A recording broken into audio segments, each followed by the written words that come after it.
podcast afín por seno.fm como Somos Asamblea Radio. Somos Asamblea Radio, protagonismo corresponsable por Venezuela. Somos Asamblea Radio. A partir de este momento y durante los siguientes 30 minutos nos transportamos en el tiempo. Este es un programa sobre la historia del Poder Legislativo y otros hechos de gran importancia para la memoria de nuestro pueblo, donde se destacan los momentos más relevantes del Parlamento venezolano, sus protagonistas, estructura, sus diferentes sedes, partidos políticos, historia, curiosidades y anécdotas, desde principios del siglo XIX hasta el presente. Historia del Parlamento y algo más. Además de conocer la historia de nuestro Poder Legislativo, damos a conocer las efemérides más relevantes en nuestro país, destacando las correspondientes al ciclo bicentenario de nuestra América, resaltando el gran patrimonio histórico-cultural en la vasta colección artística arquitectónica del Palacio Federal Legislativo, sede de la Asamblea Nacional.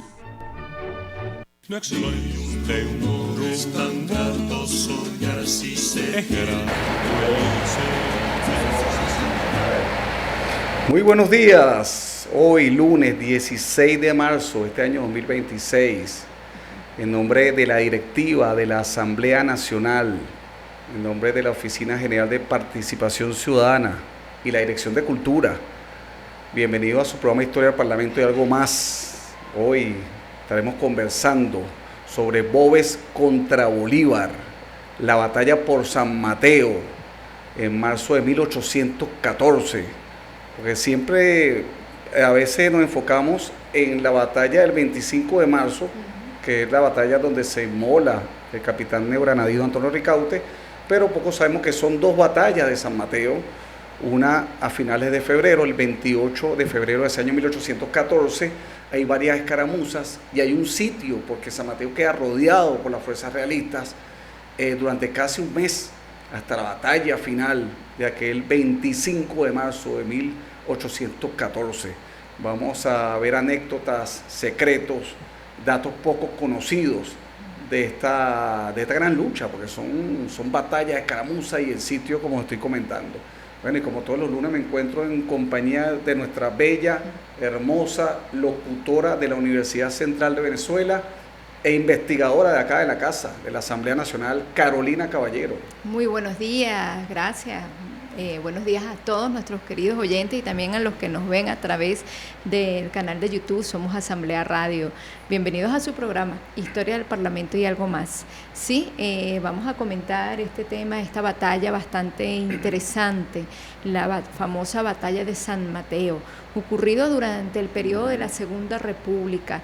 Recordemos que la Segunda República estaba realmente en un momento muy complejo, y bueno, seriamente amenazada porque Boves venía, quería entrar a Caracas, venía con una gran milicia,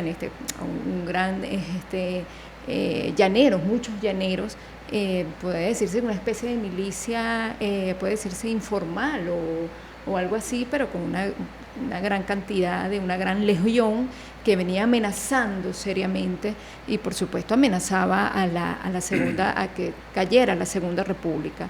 Entonces, bueno, vamos a estudiar un poco este contexto bastante difícil, como dice nuestro querido historiador, quienes fueron también sus protagonistas, los que estuvieron allí, grandes patriotas, lamentablemente muchos fallecieron, muchos murieron en esa gran batalla. Como dice, fueron dos batallas, pero en el intermedio de esos días, entre febrero y marzo, pues se hicieron varios combates. Entonces es poco conocido, ¿no? Esos detalles. Vamos a conversar de eso y bueno, nuestro querido historiador nos introduce de una vez en este tema.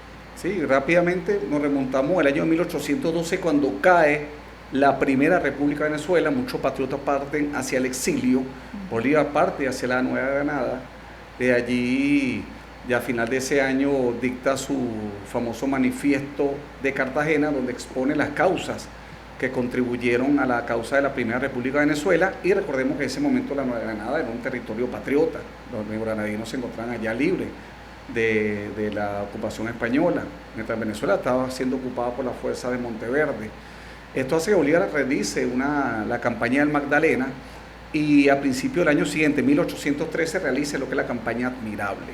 En la campaña Admirable se suman numerosos oficiales y voluntarios neogranadinos, entre ellos un joven oficial de una familia patriota, un hombre que había nacido en la hermosa Villa de Leyva, en Colombia, la Nueva Granada, en el año de 1786, es decir, que tan solo es 3 años menor al libertador Simón Bolívar.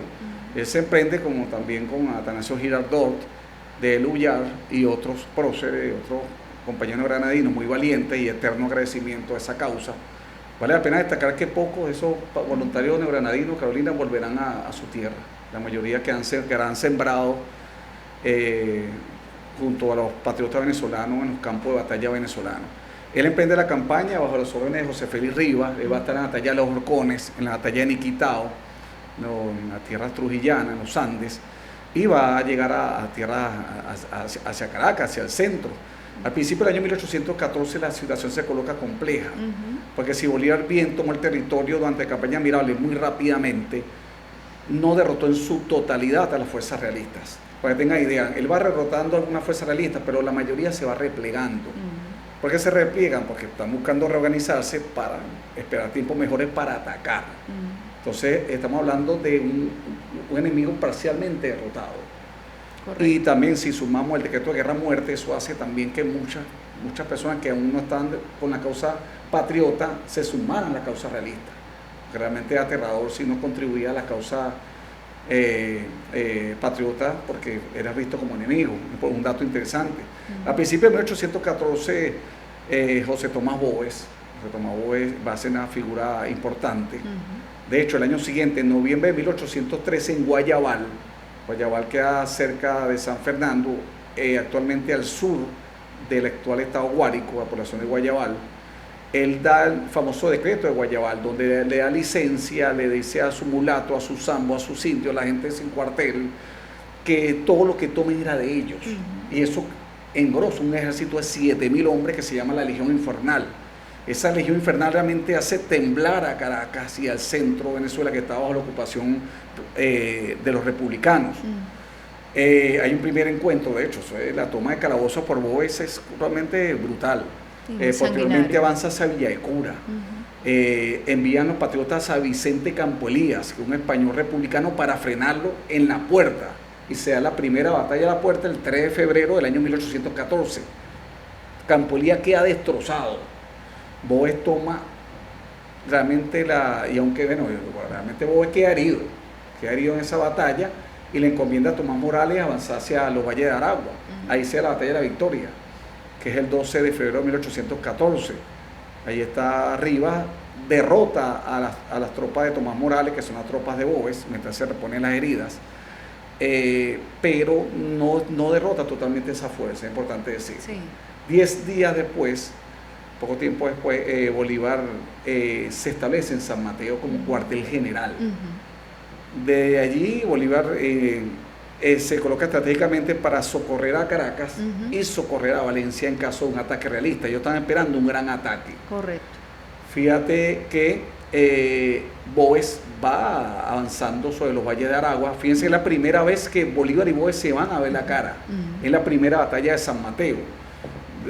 Fíjate que es como es importante imaginarlo, porque así fue.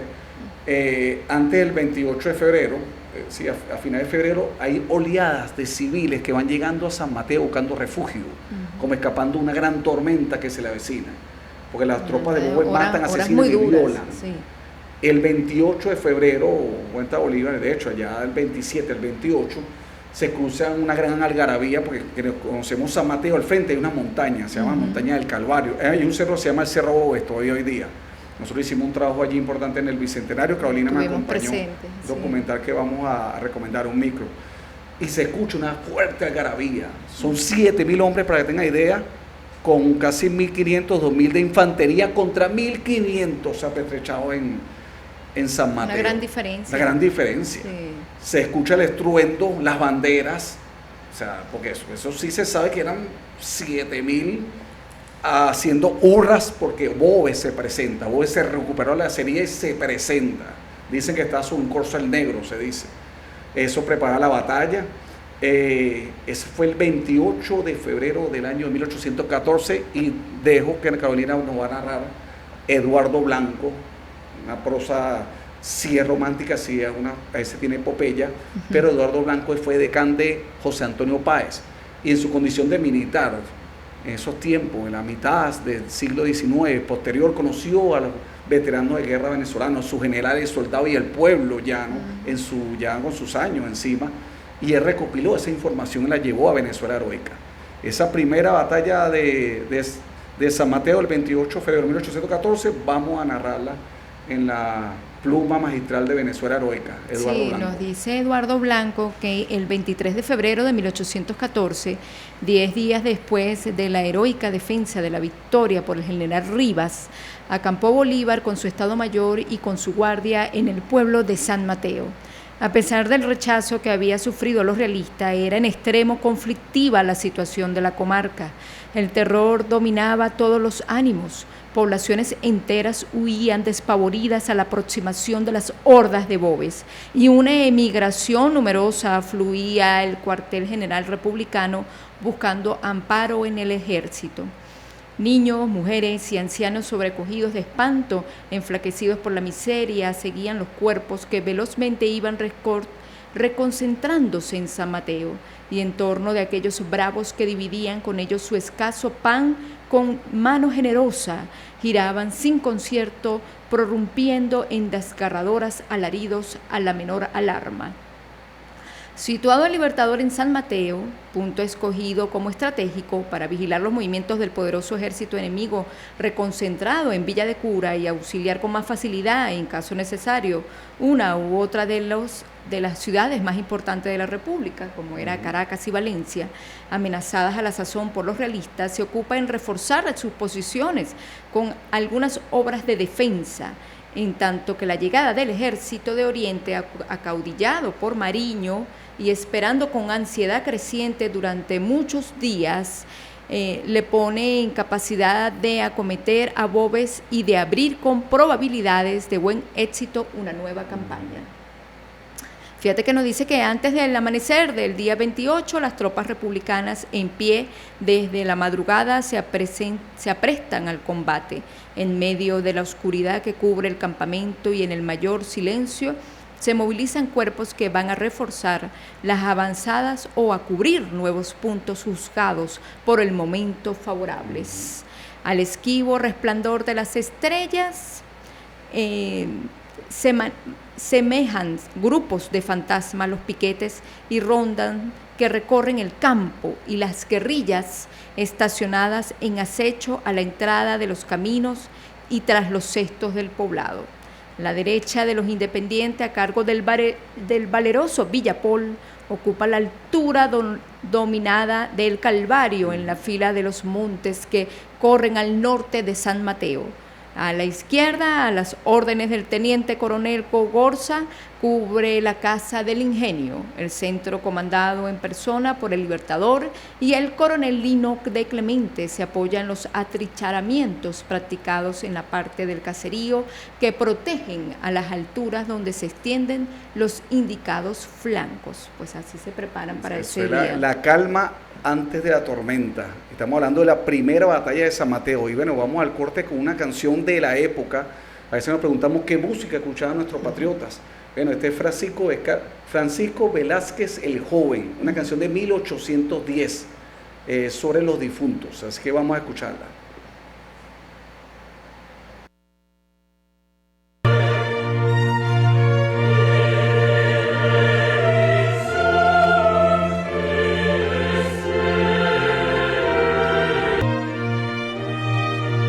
Somos Asamblea Radio. Protagonismo corresponsable por Venezuela. Somos Asamblea Radio. No existe un tanto soñar si se generó el soñar. Bienvenidos, bueno, retornamos a nuestro programa de Historia del Parlamento y algo más. Después de haber escuchado a Francisco Velázquez el Joven, una canción de esa época, del 1810, un gran autor independentista, un patriota. Y hoy conversamos sobre Bolívar contra Boves, la batalla por San Mateo, marzo de 1814. Bueno, Carolina nos narraba la parte de Eduardo Blanco en Venezuela Heroica, referente al tema. Sí, nos estábamos conversando entonces lo que sería la primera batalla de San Mateo, ese día del 28 de febrero de 1814. Entonces se desarrolla de esta manera: brilla al fin con rojos y cardenos reflejos la aurora de aquel sangriento día. Un prolongado redoble de tambores resuena en torno al valle como el primer anuncio de la tempestad que se prepara. Muestra el sol su digno refulgente a las alturas de todas que dominan al sur la aldea de San Mateo. Se exhiben coronadas de bayonetas enemigas a tiempo que se divisa en la llanura como bosque de lanza la crecida caballería de Boves, maniobrando a derecha e izquierda de nuestra línea de batalla hasta cubrir todas las avenidas y plantíos inmediatos. Por largo tiempo, los dos contrarios campamentos, prestas las armas e inmóviles, se miran en silencio. La impaciencia exaspera a nuestros batallones. De súbito vibra un clarín lejano y Boves, a caballo y rodeado de lanzas, aparece a la entrada de San Mateo con el camino de Turmero. Estrepitosa vocería resuena a la presencia del terrible caudillo. La infantería realista desciende con rapidez de las alturas. Truena el cañón con formidable estrépito y 5.000 caballos impetuosos, al par de los infantes no menos temerarios, cargan de frente nuestras líneas. Con extraordinaria serenidad espera el libertador los jinetes realistas y los fusila a quemarropa. Nuestras dos alas a su turno rechazan el ataque. Boves torna a cargar con más violencia y la batalla se generaliza con indecible furia de una y otra parte. Pero más esforzada si cabe sobre el centro de los republicanos, contra el cual ha empeñado Morales la mayor parte de sus tropas. Allí, en torno de Bolívar, escudándole con sus heroicos pechos, combaten con buenos Lino de Clemente y los Montillas, y Florencio Palacio, y Ricaurte el glorioso, y el indomable Campo Elías, y Maza, y Sublet, y Muñoz Tebar, y aquel patriota insigne, Martín Tobar, tan valeroso como honrado. Un dato interesante de este párrafo es que Boves, y se sabe, era temerario. Él no desdeñaba a sus tropas, estaba adelante, casi de una manera casi suicida, se puede decir. Estaba adelante, era un hombre que temerario. Tenía una serie de amuletos, como pasó en la puerta y en varias batallas, y esta va a ser una, más adelante vamos a narrar, que caía herido, casi de muerte, y después resucitaba. Entonces era un hombre que decía en la cosmovisión del siglo XIX, el hombre que no moría, un hombre que estaba predestinado, y la gente creía en ese tipo de cosas. Y otro dato interesante, que Bolívar, por estar sitiados, ellos no desperdiciaban pólvora, realizaban trincheras con empalizadas, y solamente cuando los realistas estaban muy cerca es que podían disparar.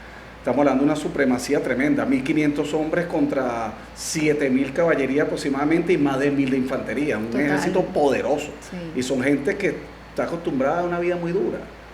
Realmente esa gente viene de los confines del territorio venezolano y están bajo un liderazgo temerario que es José Tomás Boves. Fíjate que siguiendo a la batalla, en los días siguientes pues vinieron varias jornadas también de serios combates. Nos dice Eduardo Blanco en Venezuela Heroica: en los días que siguieron a la jornada del 28 y por sobre la oposición del enemigo, extiende el libertador la línea de defensa hasta su hacienda, sitúa el parque como un cuerpo de infantería y en la casa alta del ingenio, y entrega como pasto a la caballería las plantaciones de caña dulce de su propiedad. Interesante, Bolívar da su propia caña, pues eso es su hacienda en San Mateo. Sí. Toda su producción la coloca a favor de la causa patriota del ejército para que pueda también pastar allí y comer, también poner la tropa, también porque la caña de azúcar es un alimento.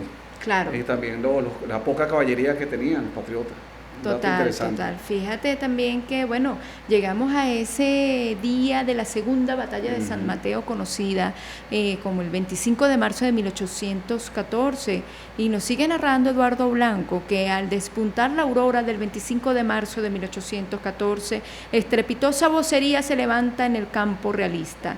Redoblan los los tambores, suenan cornetas y clarines, relinchan los cabildos y crujen las cureñas de las piezas volantes que el enemigo pone en movimiento. Es importante decir que, lo comentan acá, Boves cae herido en esa primera batalla de San Mateo el 28 de febrero, cae herido casi de muerte y es llevado a Villa de Cura. Durante ese mes, entre el 28 de febrero y el 25 de marzo, se cree que Boves murió, que está muy mal herido, pero el hombre resucitó otra vez y estos aparece. realistas, que era un superbullero, se siente ese fervor y eso estremece el campamento patriota, porque para rematar Bolívar le dio 300 hombres a Montilla para que fueran llevados arriba a Caracas, para defender a Caracas de Roset. Claro. O sea, éramos 1.500, ahora somos menos. Exactamente. Y ahora Boves vuelve con más fuerza. Imagínense la escena que ese hombre el día anterior, de hecho, Bolívar el día anterior, el 24 de marzo, nombra arriba general en jefe por derrotar a Roset y salvar a Caracas momentáneamente. Claro. Pero Bolívar se queda realmente en una situación difícil, los patriotas No, allí. totalmente difícil. Dice que luego impetuoso el ejército español desciende a la llanura, despliega en alas sus numerosas caballerías y se arroja sobre nuestra línea de batalla. Un combate violento, tenaz, encarnizado, se traba en todos los puntos que simultáneamente ataca el enemigo.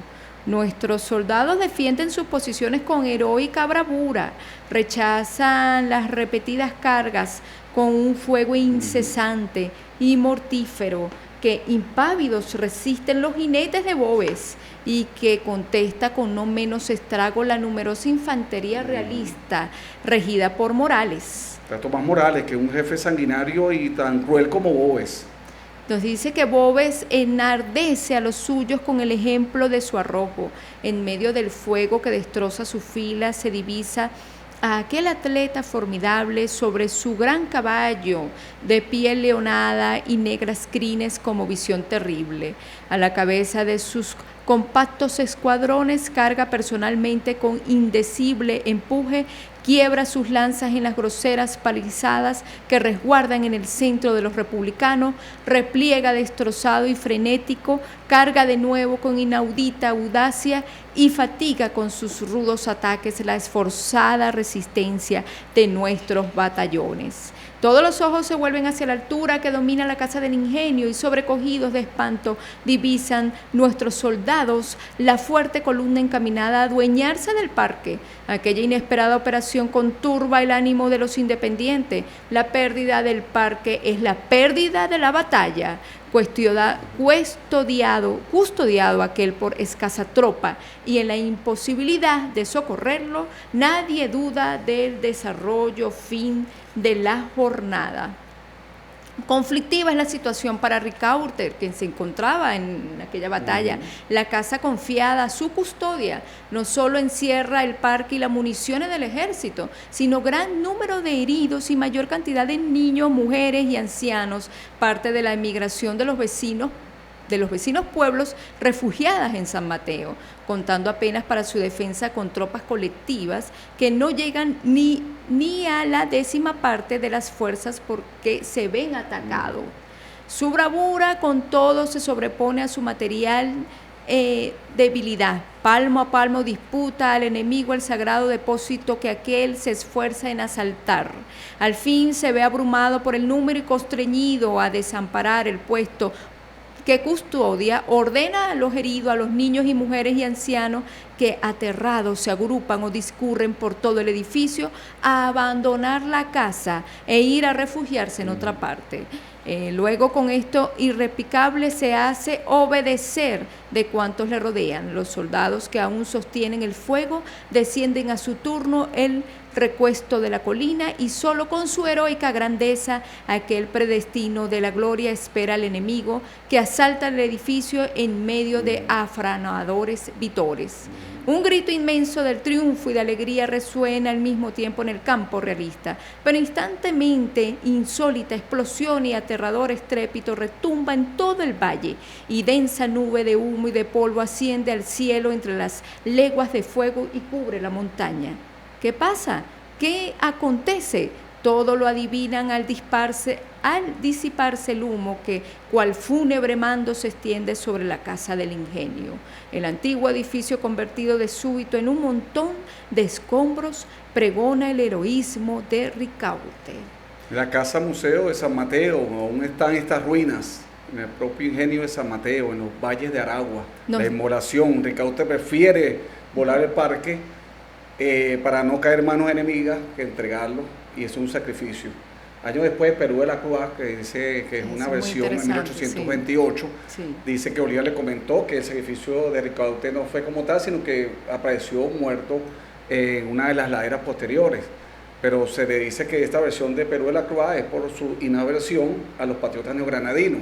Pero sí es cierto que Ricaurte estuvo al mando del parque, y estuvo en la sí batalla. Es cierto que el polvorín explotó, y estando dentro de una ladera, el capitán Antonio Ricaurte fue muerto en la batalla de San Mateo, que es el 25 de marzo de 1814. Recordemos también que en una de las estrofas del himno nacional de Colombia, la República de Colombia, pues también sale una estrofa y describe esta batalla que para ellos y tiene... su sacrificio. Sí, su sacrificio para ellos tiene gran heroísmo. Y acá en la galería de los héroes que se encuentra en el Salón Elíptico, en el Palacio Federal Legislativo, acá en Caracas, el maestro Martín Tovar y Tovar, hacia el año de 1874, retrató al capitán neogranadino, hijo de Villa de Leyva, Colombia, el patriota Antonio Ricaurte, que venía de una familia de fervientes patriotas. Sus hermanos se sacrificaron y combatieron en los territorios de la Nueva Granada y de Venezuela.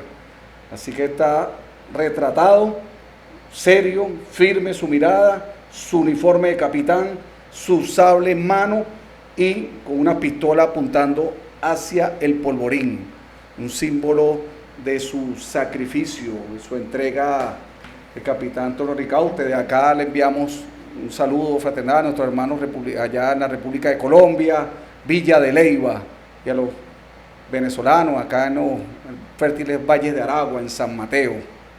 Así que vamos a despedirnos con esta imagen del capitán Antonio Ricaurte, que lo mostramos en las visitas guiadas acá en el Palacio Federal Legislativo. Hermosa obra del valiente Antonio Ricaurte, neogranadino.